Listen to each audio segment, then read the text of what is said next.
وزیر اعظم عمران خان نے مشہور ترک سیریل ارطغرل غازی کو پاکستان ٹیلی ویژن پر نشر کرنے کی ہدایت کی تھی۔ مذکورہ ڈرامہ اردو میں ڈبنگ کے بعد ناظرین کے لیے پیش کیا جا رہا ہے۔ ترکی کا یہ معروف ڈرامہ 13ویں صدی میں اناطولیہ میں سلطنت عثمانی کے قیام سے قبل کے دور کی کہانی کو بیان کرتے ہیں۔ ارطغرل غازی نے دنیا بھر میں مقبولیت کے ریکارڈ توڑ دیے ہیں۔ پاکستان میں بھی اس ڈرامے کو خوب پسند کیا جا رہا ہے، جبکہ وزیر اعظم کی جانب سے ڈرامے کو سرکاری ٹی وی پر دکھانے کے اقدام کو بھی سراہا جا رہا ہے۔ تاہم اب وزیر اعظم عمران خان نے تاریخ پر مبنی ایک اور ڈرامہ پی ٹی وی پر نشر کرنے کا فیصلہ کیا ہے۔ پاکستان تحریک انصاف کے رہنما اور سینیٹر فیصل جاوید نے سماجی رابطے کی ویب سائٹ ٹوئٹر پر ٹویٹ کرتے ہوئے بتایا ہے کہ وزیر اعظم ارطغرل غازی کے بعد ڈرامہ سیریل یونس امرا بھی پی ٹی وی پر نشر کرنا چاہتے ہیں۔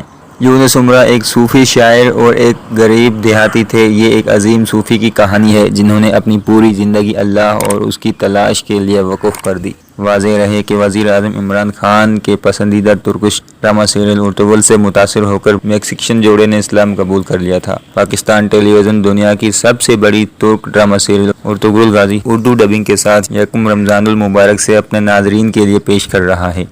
پی ٹی وی سے جاری پریس ریلیز کے مطابق ڈرامہ کی کہانی 12ویں صدی میں مسلمانوں کی عالمی فتوحات، عظیم کارناموں اور عروج کے پس منظر میں لکھی گئی ہے۔ یہ ایک ایسے بہادر جنگجو کی کہانی ہے جس نے ایمان کی طاقت سے دنیا کے سب سے بڑے علاقے پر اسلام کا پرچم بلند کیا۔ موجودہ نسل کو مسلمانوں کی عظمت رفتہ سے روشناس کرانے کے لیے یہ ڈرامہ بلا شبہ ایک شاہکار ہے۔ Drama serial Ertugrul Ghazi P T V home پر یکم رمضان سے ہر شب رات 9:10 پر پیش کیا جا رہا ہے۔